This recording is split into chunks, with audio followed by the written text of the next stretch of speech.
Hey, what's going on YouTube, Instagram, Facebook, however you are viewing this? I'm sitting in my vehicle. I want you to listen to this. The book of Genesis, chapter 1. In the beginning, God created the heaven and the earth. And the earth was without form and void, and darkness was upon the face of the deep. And the Spirit of God moved upon the face of the waters. And God said, "Let there be light." All right, I'm gonna stop right here. I have maybe in my lifetime heard this text read at least 3,000 to 4,000 times, maybe heard it preached about 100 times. But this is the first time I pulled this level of revelation out of Genesis 1, 1 through 3. Now listen to this. This video is for my dreamer. This video is for my young entrepreneur. This video is for that young married couple that's trying to survive in a world full of divorce. This video is for that young single mom that's taking care of 2 to 3 kids or even one child on your own, and you're trying to pursue your bachelor's, get your master's, and maybe a doctoral degree. This video is for that single dad that had to start working very early to take care of his children for whatever reason, and maybe he wasn't dealt the best hand in his life, and you're trying to figure out what do you do from this point. This video is for you. Genesis 1, it says this: in the beginning God created. Let's stop right there.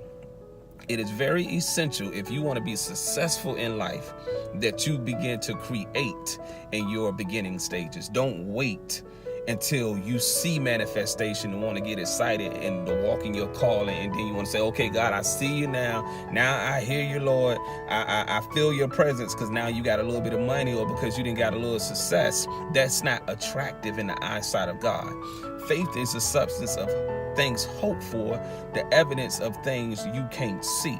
All right, so in the beginning, it's very difficult to see stuff. But I submit to you and those that are watching this video, whenever you are watching it, and please like, share, and comment, that God is attracted to those blind beginners. That's my first point. Can you be blind and begin?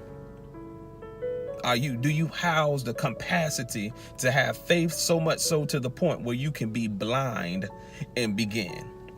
Let me tell you what I'm talking about. And it says God created. All right, I wish I could move further, but it's revelation in the word created. C-R-E-A-T-E-D, created. It didn't say God create. It said God created. That means he did it. Past tense, it happened. He completed. He did the doggone thing. God created the heaven and the earth. Watch this revelation. And after God created the heaven and the earth, Genesis 2 says, and the earth was without form. The earth was void. Let's stop right there. Don't be discouraged after you put in all this work, after you write your vision down, and after you get on Amazon and start to order products, and after you do your photo shoot, and after you do your business card, and it seems like, well, I didn't put all this work in for this business, but my business is without form. My business is still void. This even happened to God in the beginning himself.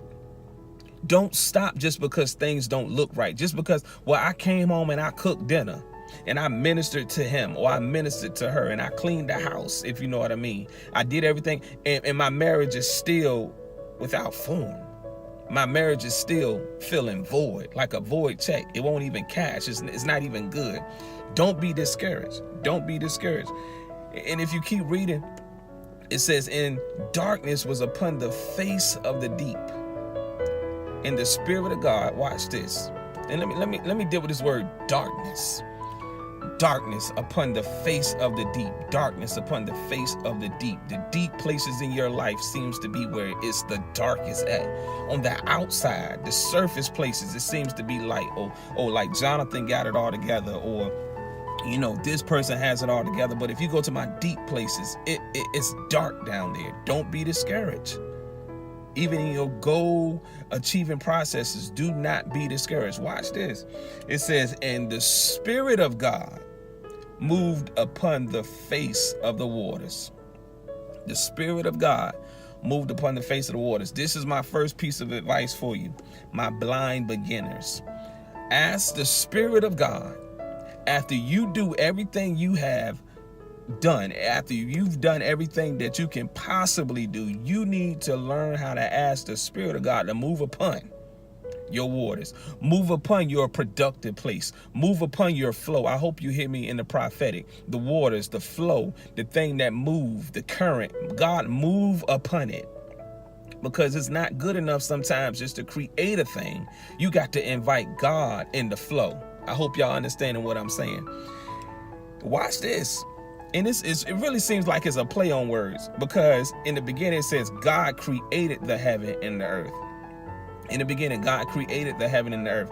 And then it says after that, in the Spirit of God. It didn't say God moved upon the face of the waters. It said the Spirit. One thing I really want to pull out of that and secrete from out of that is the fact that God is willing to send his Spirit to your situation right now if you ask him. The Spirit of God, he wants to be invited. He wants to be mobile. It says in the moved upon the face of your flow. The Spirit of God moved upon the face of your flow. I'm almost done. And God said, let there be light. So he created the heavens and the earth. He sent his Spirit to move upon the face of the waters. Now he's back in the picture, and God said, after his Spirit moved, let there be light, and there was light. Now, this is the point I'm trying to make, and I gotta let this thing go because the video is gonna be too long. Number one, and God said, we need to learn how to speak positivity over our situations. We have to learn how to do this. We have to learn how to speak all levels of positivity over our situations. If we are made in the image of God and we are God flowers, we're flowing like God. If God himself put in the work in the beginning, he created a thing. He didn't get discouraged just because it was without form or without void. He wasn't scared of the dark places because he sent his Spirit to move upon the face of the waters, the face of the flow. And then at that point, after you've done everything you've done, wife, after you've done everything you've done, husband, after you've done everything you've done, young business person, young entrepreneur, young college student, when you get to the point where you can't do anything else and you invited the Spirit of God to come into your situation, watch this. This is when you then need to open your mouth and start calling it what it is, even if it don't look like it. So I conclude with this. Learn what to say out of your mouth in this season. If you put in the work and you've done all the spiritual, emotional, physical, and mental prerequisites of achieving your goal, it's all in your mouth. Watch what you say out your mouth and learn how to say and speak life into your marriage. Speak life into your business. Don't say, oh, this marriage ain't going nowhere. Don't say this business ain't going nowhere. The devil is a liar. Open up your mouth and call that bum or whoever a king. Call that silly woman your queen. Call that business that ain't made a profit, not even so much as $20 in the last 2 weeks. Call it a prosperous business. Learn what to say out your mouth, because if you're made in the image of God, it says this in the 3rd verse, and God said, let there be light. This is the bottom line. And there was light. If you are operating in God, and you do what you're supposed to do, you invite his Spirit in, and then you open up your godly mouth and speak positivity. Whatever you speak, there will be. I hope y'all get it. Have a great day.